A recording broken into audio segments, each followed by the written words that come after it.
Hello, this is Jericho, and welcome to my presentation on Karmic relational ecology, the ecological implications of process-relational philosophy and karmic theory. Karmic relational ecology, what am I talking about here? Karma theory and process-relational philosophy parallel each other in meaningful ways and can be used separately or together to support eco-cultural change. They both have elements necessary for an ecological worldview, and each have a unique ability to speak directly to their native cultures. So they combine well. They have some potential for working together. But, what are they? Principles of karmic theory. Karma theory. Karma theory is at the root of traditional Hindu metaphysics. It states that, quote, each act willfully performed leaves a consequence in its wake. There are two primary principles that are of ecological interest in karma theory: the non-duality of the world and moral responsibility for action. So, karma theory is this concept that actions have consequences. The way you operate in the world will affect what happens next, both for you and for other things. So it's this sense of integration with all other things. Okay, first principle, non-duality. All things are united through the cycle of birth and death. Quote, karma theory rejects dualism and maintains that there is no radical separation between humans and other forms of being. The physical world, both animate and inanimate, is a manifestation of the ultimate reality. So Brahman, right? That's the unifying factor. We see the world as all these different appearances, but in reality, it's all one thing, right? Like, I'm sitting here, you're looking at your computer screen. Both you and that computer screen are part of the planet. So that's an example of what we're talking about here. So that's an example of non-duality. Moral responsibility, second major principle here. Because all things are united in Brahman and controlled by karma, free actors in the world have a moral responsibility for their actions. Quote, there is no escaping the moral responsibility for the actions one chooses or even the impulses towards action arising from one's unconscious. Without individual choice, moral responsibility is impossible. The non-dual nature of the world, as Brahman indicates that all harmful acts are ultimately harmful acts against oneself in the ultimate sense. So, how you act towards the world affects you. It is you. It's you. You appear not to be those things, but you actually are, and your actions affect those things, which are actually you. So there's no way, harming the world is harming yourself. So that's the moral responsibility. Principles of process-relational philosophy. So what's that all about? Process-relational philosophy was developed by the mathematical physicist Alfred North Whitehead in the first half of the 20th century. It suggests that all things are in a state of perpetual transformation and that all things are embedded through relationship with everything else. Two primary principles are of ecological interest in process-relational philosophy: process and relationality. Let's talk about it. Process. Quote, everything is in process, becoming and perishing. Thus, everything that is came from what was, and everything that will be will come from what is. In the stream of time and causality, all things are unified in the creative advance into novelty. In karma theory, it is Brahman. A parallel concept in process-relational philosophy is organism. So everything is changing. It's coming in and out of existence. Sounds a lot like the cycle of birth and death here, becoming and perishing, right? There's an unbroken flow between the past, present, and future. These things are not separate. A parallel concept is organism. Whitehead believes the universe is a single thing with many parts that are integrally related to each other. So it parallels this concept of Brahman, of unity, non-duality. Relationality.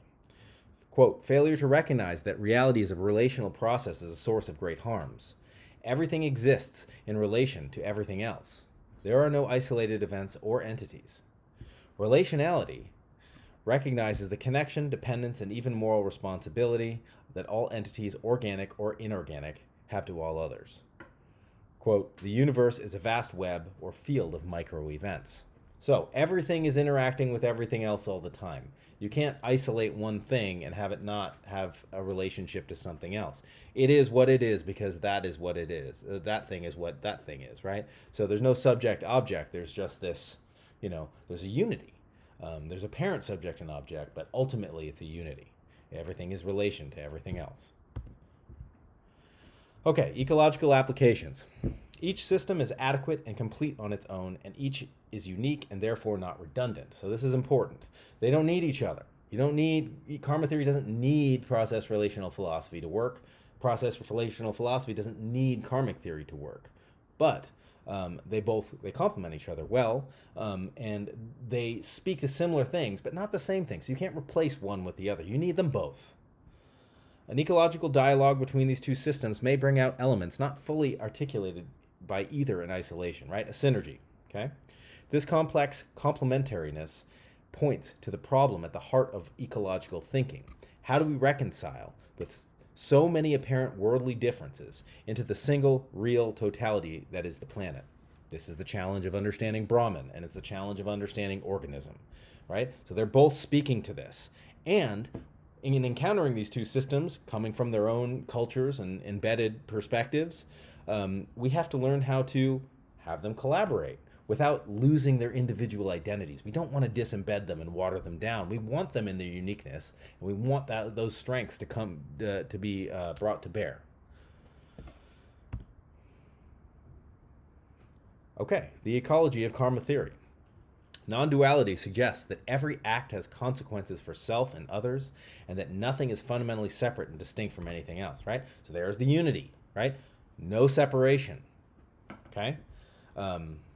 We can't go cut down the forest and have it be fine. That affects us. We're not different from it. So if we treat the world with a lack of respect and destruction, we are doing that to ourselves.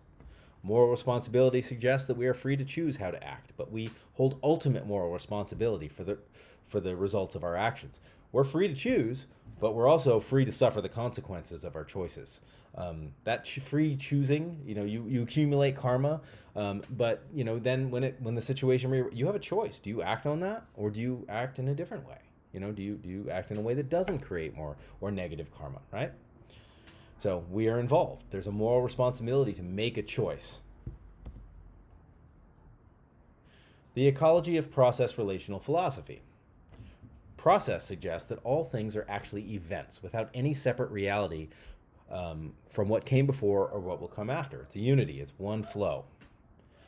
Relationality suggests that all things, events, are ongoing and in a formative relationship with all other things. They're inseparable, right? I can't remember the exact quote, so I'll butcher it for you. You're welcome. I think John Muir said that, if you pull on one thing, you find it hitched to everything else in the universe. That's essentially what this is talking about, relationality. And it keeps spell checking to relationally, but it's supposed to be relationality. Karmic relational ecology. Combining these two systems presents some unique opportunities and hazards. Karma theory is a comprehensive metaphysical system that has sustained life ways for millennia. It has proven to meaningfully address the practical and spiritual needs of a diverse population over time. Karma theory is proven. It's been around a long time. It's served a lot of people. We know it works, but it is deeply culturally embedded within Indian culture. And so that comes to the strength of process-relational philosophy and its weakness. Process-relational philosophy is unproven in practice. It's new. It's not even 100 years old. So it doesn't have a long history. It doesn't have this history of practice and evolution to kind of meet the real-life needs of people. But it does have the unique ability to effectively dialogue with modern scientific worldviews. It was developed in around 1927 by a mathematical physicist. There's more accessibility to the people that need to hear this message the most, right? The scientific materialist industrialists who are, leveling the biosphere of the planet. So there's a strength. It speaks from within the culture. Okay, conclusion. We need to learn to speak as one planet with many voices. We need to learn to recognize identity in difference. Whether alone or in dialogue, these two systems present ecologically coherent, ethically compelling, and spiritually satisfying worldviews. If we are able to overcome the shortcomings of syncretism, we may find that we already have all the tools we need to find real-world solutions for a sustainable Earth.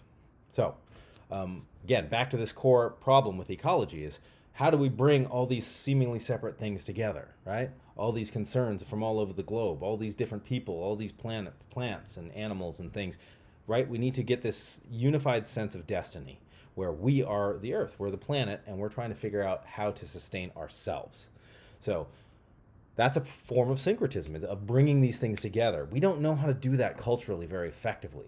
When we tend to be syncretic, we tend to lose the root of things. So we kind of water it down and it becomes less substantial and less real. But if we can find a way to navigate those dangers and bring these things together in a meaningful dialogue without losing their identity, just like our task in ecology as a whole, we have the potential of finding some unique and powerful solutions and lifeways that can potentially create an ecological worldview for moving us into a sustainable future.